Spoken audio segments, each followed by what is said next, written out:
Hey,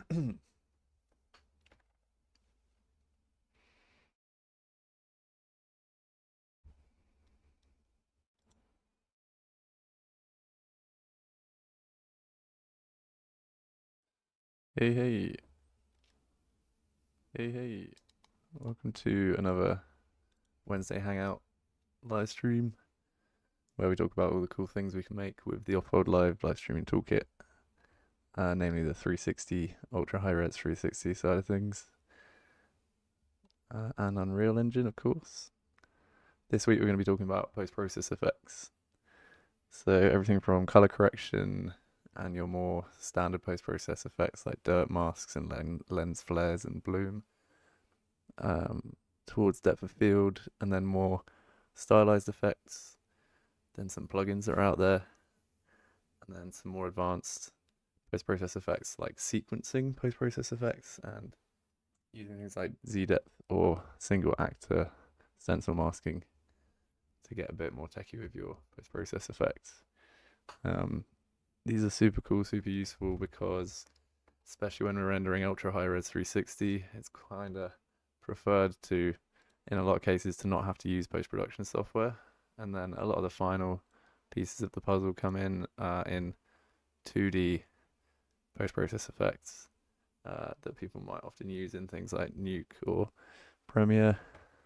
But in Unreal, you can actually do a lot of these 2D effects, like, as I mentioned, color grading, chromatic aberration, noise, things like this. And for the most part, it actually holds up pretty well when rendered in 360. So yeah, really excited to play with this stuff in this session. Lots of cool stuff to show. Yeah, let's check it out. So I've got this nice level set up here. Temples of Cambodia, free level. That's one of the Unreal Engine Marketplace assets. Might have been free for the week, 1 week or something. And I've got a little sequence set up so we can look at some different viewpoints as we look at these kind of post-process effects. There's two places that these can live.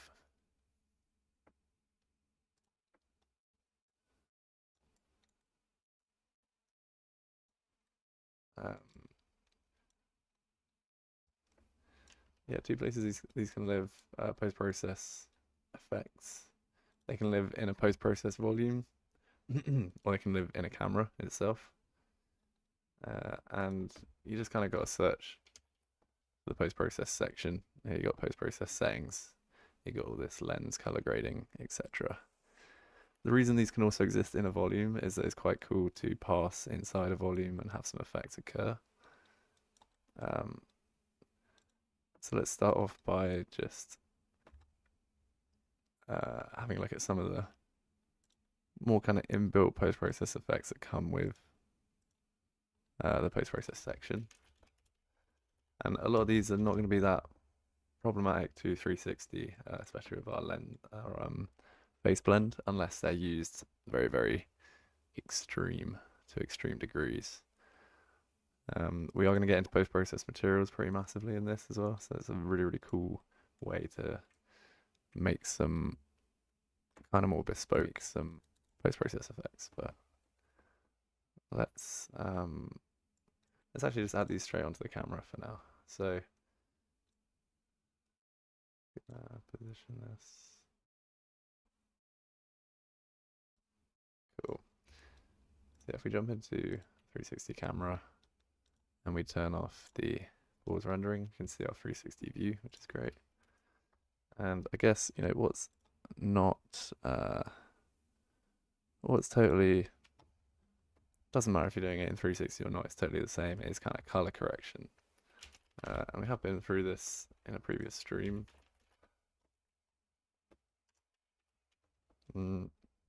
This whole kind of color grading section. So we can totally use all this. Another place you can use all this stuff is in its own color grading section.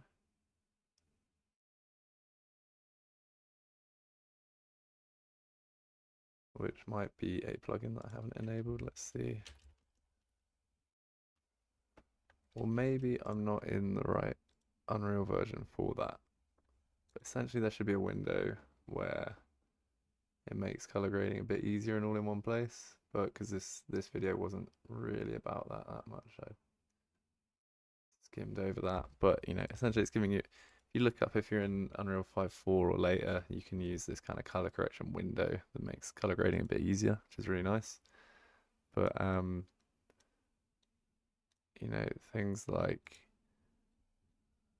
saturation adjustments,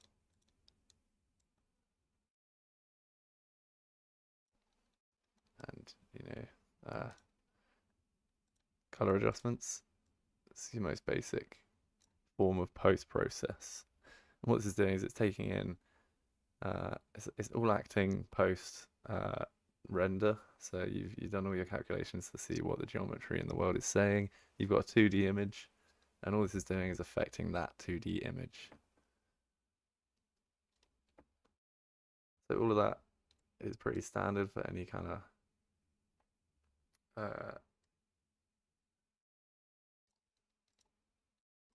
filmmaking workflow. Be fairly familiar with this stuff, and it's kind of easy to play around with. It's all part of this post-processing section. We can also look at things like dirt masks.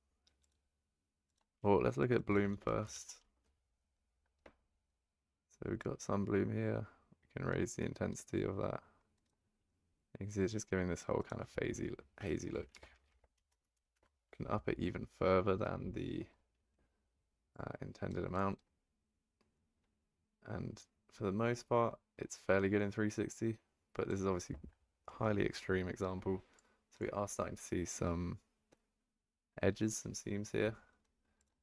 Bloom is kind of the main killer for this kind of 360 stuff, and you start having to really want to raise it quite high to not see the edges at all.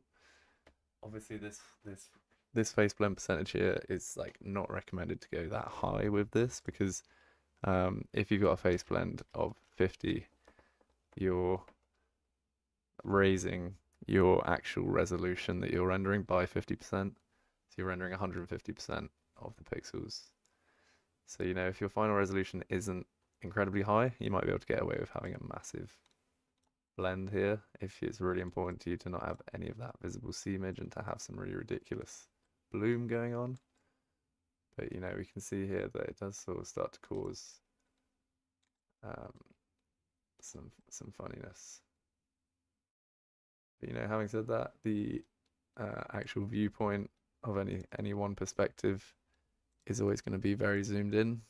So if we bring up the render target here, you know, you're going to be looking at just one area fairly zoomed in at a time through a VR headset or on a dome. So it's up to your discretion how far you want to go with this bloom. But what is awesome is that we can play around with it. I would never want to go over like 15% for a blend, really. So, you know, you gotta think about that one. Another one that's kind of funky is dirt masks. Let's turn off the bloom for now. Go to dirt masks. So this is another very much screen space based effect. Do I have any like lens dust? Not really.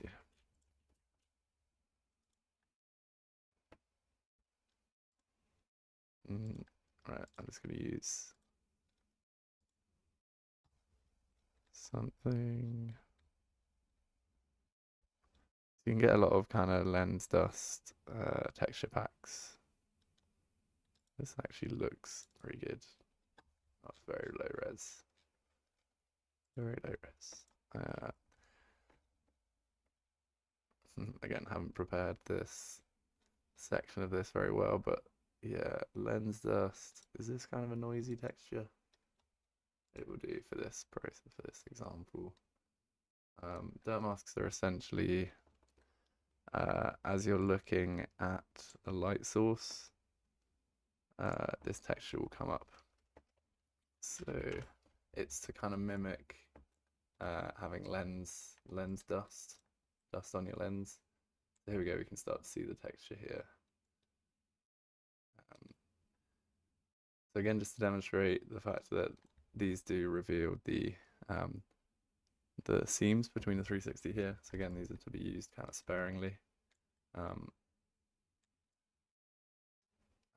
I would probably steer clear of going too over the top with these dirt masks, as you know, they start to give this sense of a cube being here. I think what would be interesting is to try and think of if we could actually, I think what's kind of cool is that it does work in general, but what would be awesome is to think about, could we create like a UV unwrapped sphere that goes around the camera itself, so that every direction that it's looking, it looks at a nice bit of texture instead of this like 2D image being pasted on any one face at a time.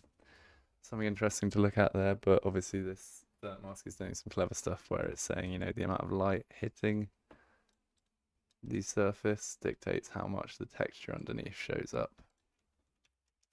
So yeah, up this to like 100, you start to see it a bit more.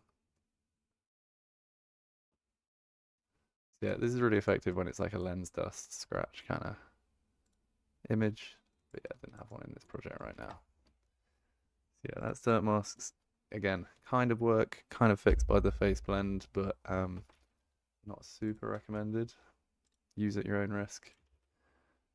Then what else have we got? Yeah, so like chromatic aberration is something you can kind of get away with for the most part again, because of this face blend. Again, this is something that you will probably not want to use too intensely anyway. It's kind of like a subtle effect. That we can again use the very useful little render target preview to actually zoom in on some of this stuff and see what effect it's actually having.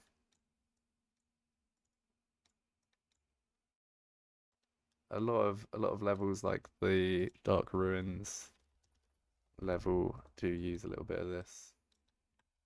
If we just take off the face blend, we can start to see that you see these seams here, and that's because, again, this chromatic aberration is sort of calculated, because it's a post-process effect, it's calculated per cube face. So, you know, without any face blend, it starts to create these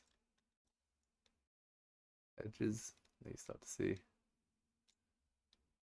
But, you know, even with face blend of like 5, and nearly totally gone. It depends on your shot and how fast you're moving your camera, but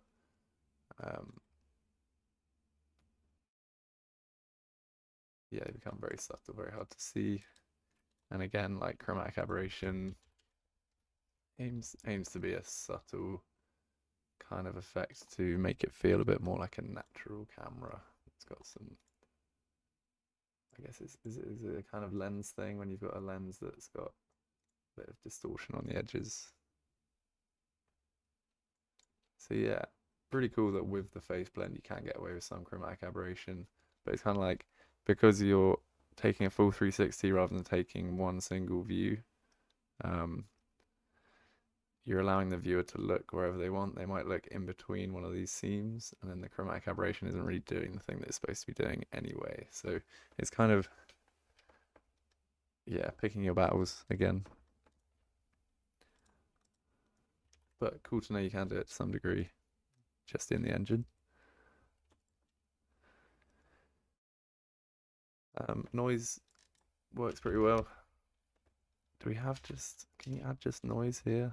Maybe not actually. But you can add this via post-process materials, which we'll get into now.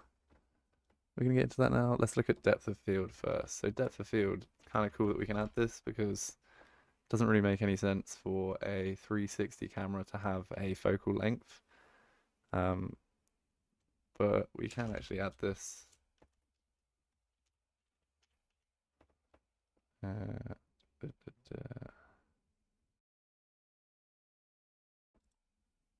Under focal distance, all right.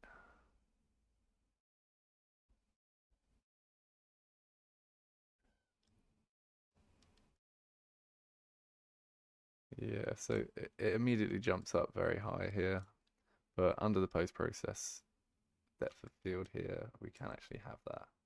So this is actually really effective in domes and immersive, especially at kind of guiding the viewer's attention. I'm just going to numerically type this up because the slider's like a bit out of whack. But yeah, depth of field pretty effective in. Oops. Pretty effective in a 360 setting. Yeah, just controlled. There we go.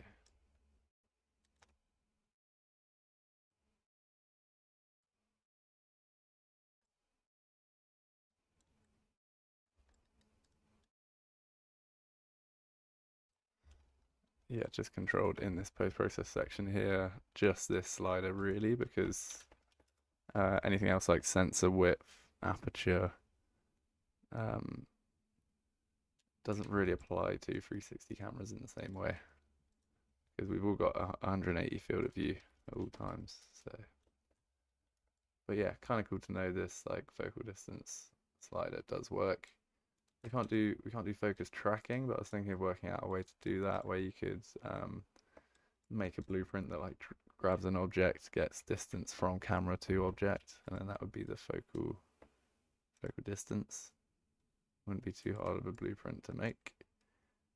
But yeah, it's pretty cool that we got depth of field abilities as part of the camera. So it's not necessarily a post-process effect, but I just thought it's in the same kind of area there, so it's kind of cool.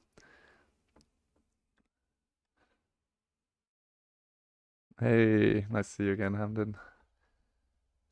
Yeah, oh, be cool to know what you're up to these days. Thanks for tuning in.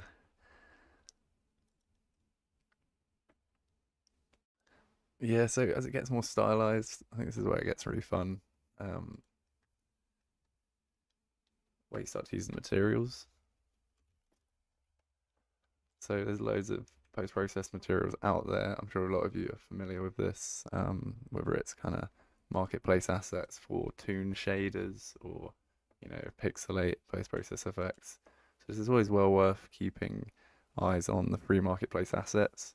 Even if it's like a level that's supposed to be like cartoony style, they'll probably include a toon post-process shader that you never know when you'll need that kind of ability to get an outline of something or something like that. And what's cool about post-process effects that are in-game here is that they can still take things like object IDs and things that apply to the 3D world and take those as inputs to then feed into your 2D effect. It doesn't have to just be taking this 2D image and doing something with it. It can do kind of interesting traces as sort of like scan line post-process effects and things like that, which are really cool and actually really look like they're interacting with the 3D world. So some examples of these.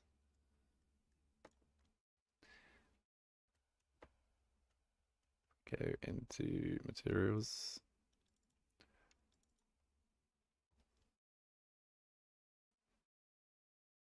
So I guess this is a cool first example because this is kind of a function that can be used for a lot of things.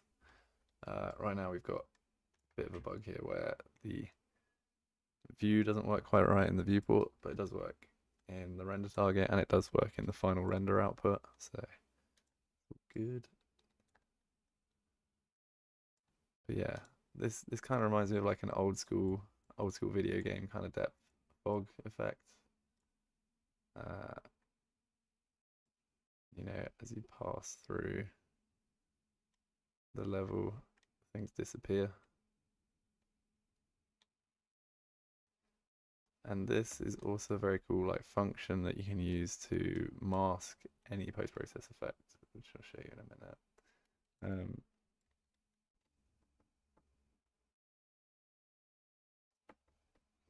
But yeah, essentially what we're doing here is adding a material to the post-process section of the camera here.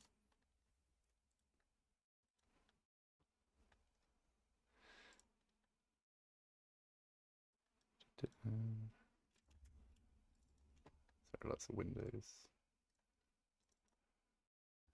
And it's essentially just some material expression stuff going on here. I won't go into exactly how I made this one, because there's tutorials out there for this. But all of it involves taking this scene texture post-process input. This is basically taking the viewport as it was before the effect, and then it's doing some stuff to it. This is the final output of what's going to be on screen after the effect. So depth fog is an example of something that works really well in 360 because it's not super screen space dependent. There's not a lot of stuff moving around, like the kind of blending of things isn't it's not something that affects 360 too badly. But you do want to watch out for some post-process effects because they're very much kind of animation based and things like this. So for example, there could be like there's like this barrel distortion. Should put on here. So I haven't actually tested this, but I doubt that this will work very well.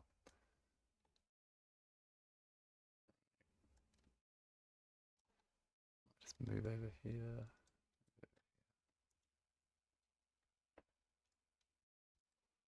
So yeah, here it's very much revealing a lot of seams here. And this is kind of expected because if we check out what this barrel distortion is actually doing originally, pause this. Get to material.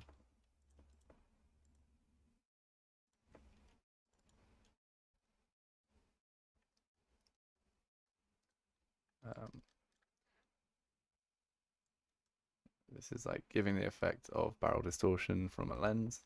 It's really, really cool for 2D effects, but you can see that it's very much hinging on what's on the edges of the screen here. It's very much like pinned to the edge of the screen. So we can see that anything that's really like doing this to the edges here, it's unlikely to work well because in a 360 setting because of that stitching of the 6 faces together. So let's just unpause this quickly. So yeah, hopefully you get the idea there that we can see the single face because it is really distorting the corners for the most part.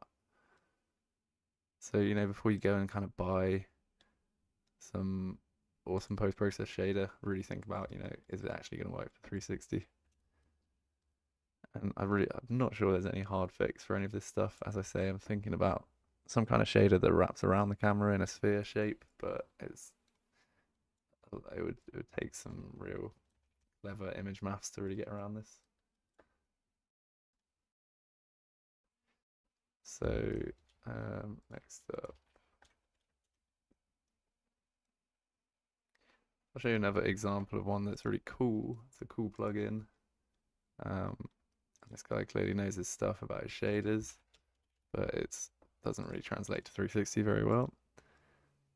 It's this kind of data mosh plugin, which I'm definitely going to shout out here because it's very cool. There's a recent video by this guy, Jam to Go, maybe like a year ago now, but yeah, it's just on itch.io for 20 quid, and it's a very cool effect.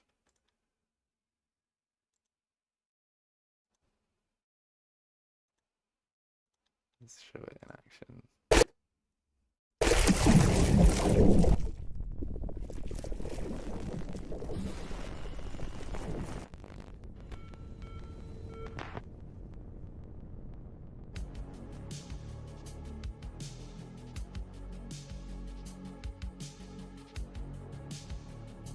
Yeah, I love this because it really feels like something you don't really see very often. Very unique effect. And yeah, the plugin's awesome. You can get some really interesting stuff going on with it, and you can kind of edit it, kind of like using that depth fog as the mask for how much the data mosh is affecting. It's a cool effect, but sadly for 360, it's just incredibly screen space based. So you know, before going and just buying one of these and thinking it'll work for 360. Yeah, it really does not. I don't really know what you could do to fix this one. Maybe there would be something out there, but yeah, sadly not. Sadly not this time. So yeah, thinking about the application to 360 before buying plugins is very key. Let's see. I've got a noise one here, I guess. So let's see about this. Yeah, so noise, you know, it's so fine that it's going to be pretty unaffected by the kind of seams issue. This is a kind of like animated moving noise that I've kind of developed. But yeah, I think it's just like kind of works. It's kind of all good. Color correction, like sharpening, embossing. Again, like very unlikely to pull up any problems. The only kind of glitchiness here is because I'm trying to make this shader into kind of a glitchy one. I think this one should be less. Yeah, so I think this is really nice kind of, dare I say, backrooms, handy cam kind of feel, this over sharpened kind of effect. And, you know, even if we look really closely at the render target, what is this?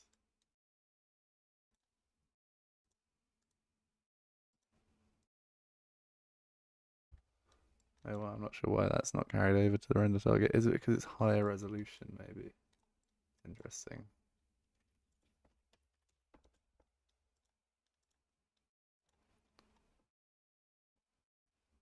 Um, so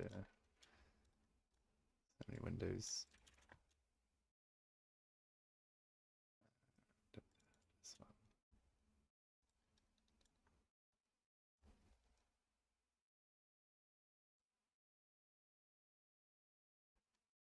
Yeah, there we go. Just have to adjust it a bit to see the effect there. Yeah, thinking about, I guess because this is taking in the screen space as the input, thinking about if you are rendering at higher resolution, you're going to need to change the settings. So this preview window is smaller than this window. So you know, that is kind of interesting actually. But yeah, it's kind of a nasty effect, but it's like, I think it's really nice for making this kind of gritty VHS feel. Yeah. Again, just kind of taking this post-process input, doing some stuff to it. The tutorials are out there for this stuff. Sharpness filter, basically. But yeah, this totally doesn't cause any seams for 360, which is cool, even in this ridiculously like extreme form. Yeah.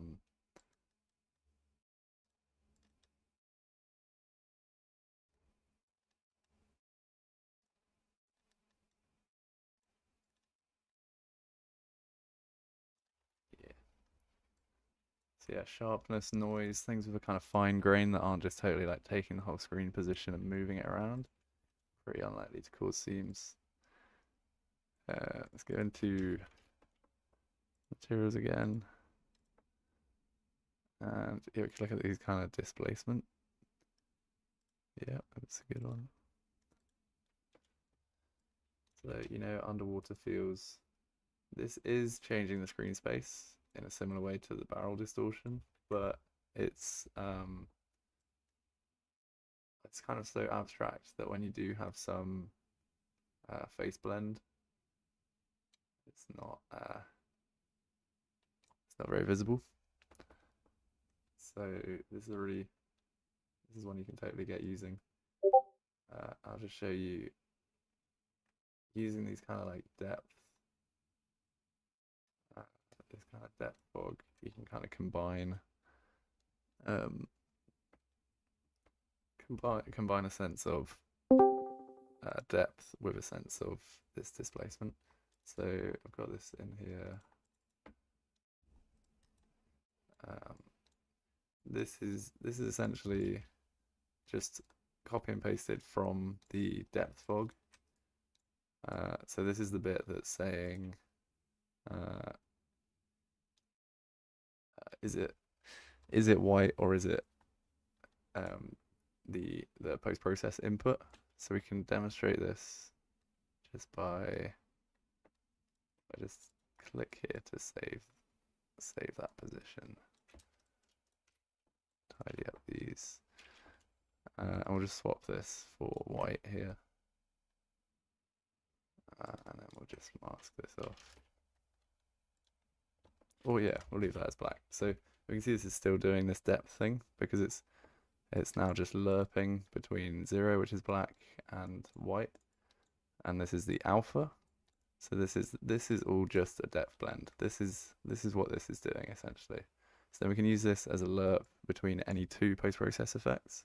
Right here I've got unaffected post-process input, so just the screen as it is before any distortion happens. And then here we've got the UV editing kind of ripply distortion kind of stuff going on here, going into the UVs of this post-process. So putting this back into the lerp here, we're now doing a lerp between normal and affected, but the alpha is not just a fade in and out, it's depth based. So now we can go into this material,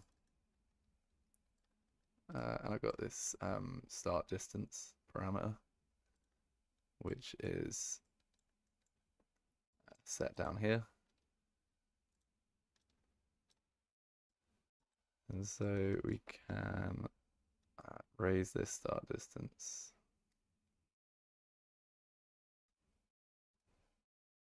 And then these swirly bits are only far away.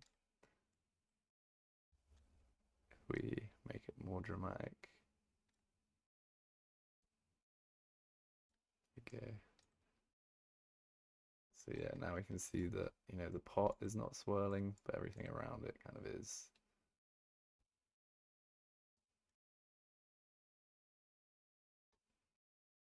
This is pretty good, but it's kind of, it's not doing anything clever to blend between it. It's just like an opacity of swirliness. So, you know, there could be some further adjustments made to this to make it a bit better, but could be quite effective in a lot of scenarios. And, you know, again, really cool to see that it kind of works for 360. And then another way to blend this stuff, maybe I could show this with a more noisy kind of filter, which I'm just going to make a bit of a noise filter by making this actual offset really small.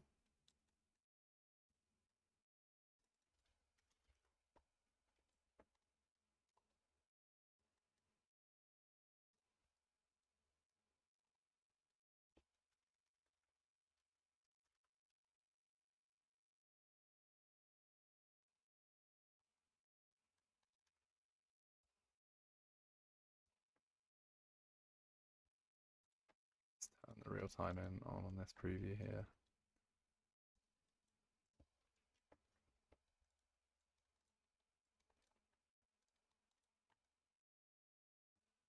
I guess maybe that's another interesting example. Let's see what's this thing. Yeah, I think this is kind of cool, isn't it? It's like everything around these kind of, it's good for making kind of focal points. You know, everything around it is kind of going crazy. Be interesting to see how this actually feels in VR, whether it's a bit too nauseating. I think it would be alright.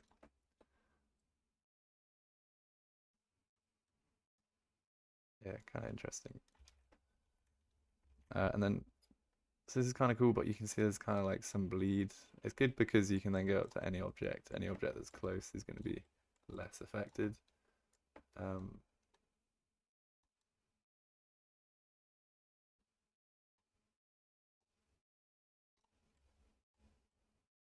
Interesting. But yeah, there's another way to kind of mask, and that would be kind of object IDs. So let's like turn this one off. I've got like a kind of toon shader, stylized materials section. quite cool. Yeah, so this is material to kind of demonstrate this. Again, this is a slight bug where it doesn't show up quite right here because you got like the bigger version of the elephant here. But it does render correctly and it shows up in the render target correctly. Sorry, render target. Yeah, I think this is really cool.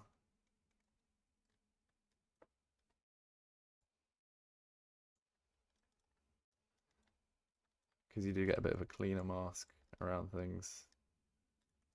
And this is done with like object IDs, stencil masks. Again, like this doesn't have to be like everything around it is cartoony. Obviously, this could be used as a mask. I'm just using the same kind of lerp technique, but with a stencil mask instead of this kind of depth fog thing. Again, really good for, it could be way more subtle than this. I was just testing it's working. It could be good for drawing attention to certain objects, which is obviously very important in VR or any 360 immersive format. So really cool that we can do this, and it doesn't cause any seams when we go over the edges or anything like that. That's really cool. Again, lots of tutorials out there on this one, but just to go over briefly, we did that.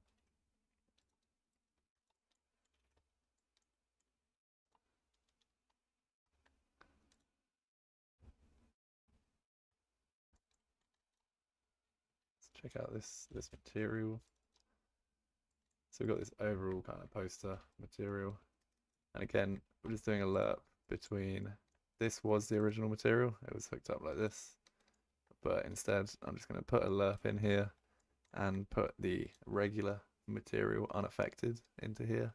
I just needed to mask off the alpha channel because this is a 3 vector and this was a 4 vector. And then instead of using that kind of depth thingy as the lerp, so we can see as an example of the alpha, if the alpha is 1, it's going to be normal. If the alpha is 0, it's going to be affected. 0.5 half affected. And now we're just using this kind of custom stencil. This is quite a commonly used custom stencil thing. You can search up scene texture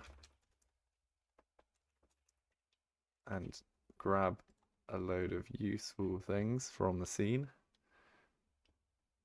like all the passes that make up the final image. One of them being custom stencil. So custom stencil is really cool because it's saying, does this object have a number assigned to it? If it does have a number assigned to it, then it's 1 or 2. So that's what this if is doing. It looks a little bit weird, but to try and explain this, we're saying, so this is, think of these numbers as always either on or off, either affected or not. So if it's greater than or less than our number, if the numbers aren't equal, A or B aren't equal, then we won't affect it. If it is exactly equal, then we will affect it. And the number that we want is 1. So what that means is that we can go into here. We can search stencil, or it won't be here. Let's go.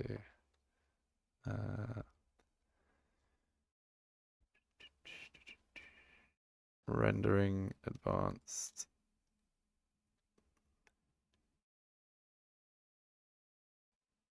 Render custom depth pass needs to be enabled, and then we get this custom stencil value, and that is the one, that is the number that we're looking for.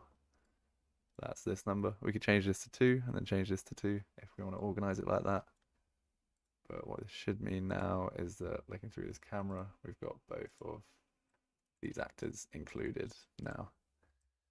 So that's really, really cool. It doesn't have to be this way around, we could just flip these or put a 1 minus here. And then we got the opposite effect. And, I think this is really, really nice because it's, again, feeling a bit more it's a 2D effect. It's kind of a bit more ingrained in the 3D world. There is an extra step in a tutorial out there to getting these foreground objects to sit in front of these. I think it's combining it with a depth map actually. But yeah, definitely in the world of kind of 360, super useful for making sure people are looking at what they're meant to be looking at, you know, controlling the points of interest in the scene. It's funny it's a little bit more washed out here. I definitely have to look into that, but interesting.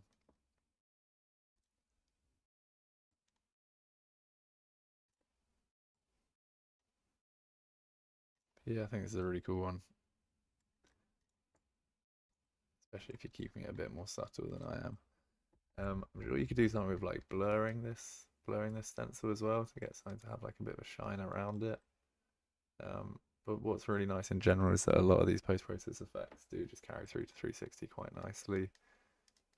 If you're really struggling to make it work, then chuck a bit of face blend on it, but make sure that you're not going too high with it because you're just going to massively increase your render times, especially if you're rendering very, very high res. If you've got a face blend of, you know, 50%, and you're rendering a 12K image, each face in that 12K image is going to be 2 by 2K, but then with this, it's going to be 3 by 3K. So you are massively increasing your render times, so you'll be really careful with how much face blend you're using. But yeah, that's a bit of the post-process stuff that you can do. There's so many tutorials out there for really, really interesting, unique post-process shaders that kind of animate and things like that. So hopefully this gives you a bit of guidance before diving into some of these or buying some of these, what things might work, what things might not work. In general, where it gets very heavy on the edge of screen kind of distortion, you can probably bet that that's gonna be a little funky with the kind of face blend. What PC spec am I running? I'm running a 4090. Can't remember any of my other specs. But yeah, it's nice to be able to just hold on.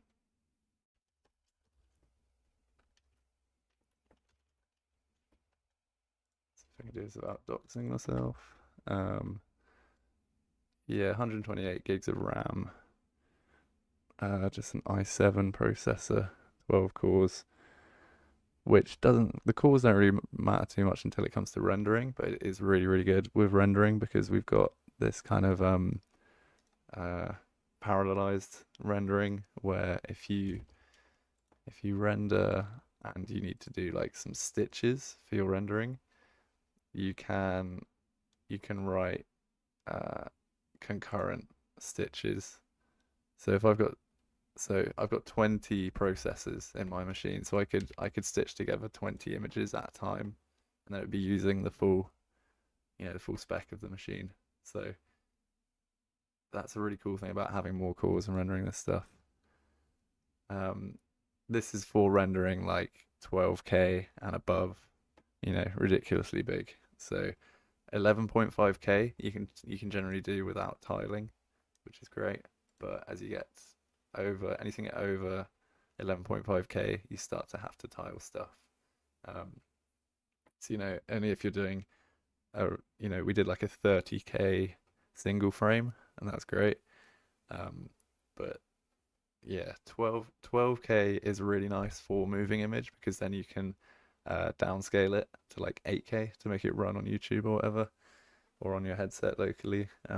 But starting off at 12K and then downscaling, I found that way more effective than throwing however many, extra anti-aliasing samples at it. Going way higher res is way more effective, and that's why we've really looked into this super high res 360 rendering. It's just a really nice way to, once you're viewing it on the headset, to just have no visible pixels there. This preview now is just 2K. I could probably get away with 4K, moving around. Because I sometimes quite like to like send this to a headset via NDI in real time, so you can kind of scout around, see what your shots are saying. Getting down to like 8 FPS now though, but it's kind of workable. It depends, it depends if you're doing like action or you're trying to just make like single shots, make sure they look or feel really good. I'd probably do like a low frame rate but high res run through with a headset on to then, look like here, like am I too high off the ground, or what does the floor look like? And looking at this stuff in real time at like 4K is like pretty damn good for a preview.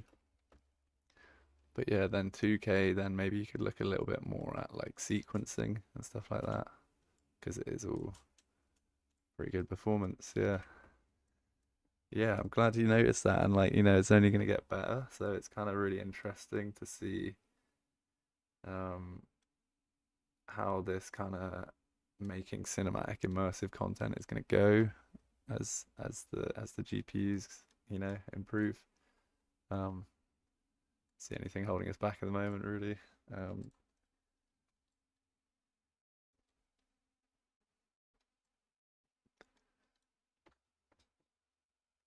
but yeah, it's good fun. Yeah, I definitely think this is such a cool method for like just scouting out shots. You could send this out to NDI in real time, preview it on your headset, see how it really feels in the intended, final result.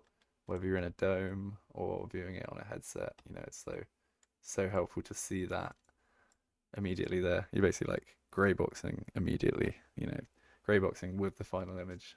So yeah, very stoked on that workflow. I think it's really, really cool. Um, yeah, as for post processing, there's loads more to look at. Like, there's so much more to dive into. But I just think it's really cool that you can do this like object-based masking or depth-based masking, um, and just diving into the world of using these materials. We can make something a lot more, a bit more sophisticated than this, but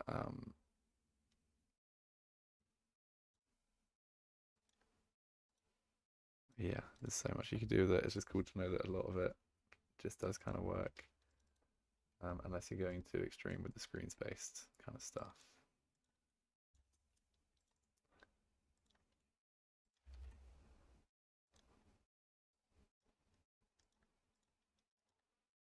But yeah, thanks for tuning in this week. I'm gonna hop off in a mo, but yeah, cool to see some familiar faces there, and hopefully it's been informative. We're doing these every week, just looking at different cool things you can do with the toolkit, and just cool methods for making immersive content in Unreal. So, any ideas for future shows, things you want to look into?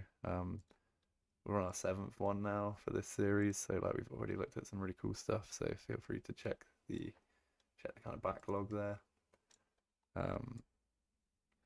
These kind of pixelate shaders are my favorite. It's cool. Yeah, feel free to check the backlog of the videos before or suggest any future topics. And then we've also got the Discord open during these sessions, so you can always ask questions in there as well, or even do a screen share if you feel like it. Yeah, that's post-process stuff. There could be more that we'll look into around this in the future, but yeah, thanks a lot for tuning in this week, and yeah, we'll be around next week.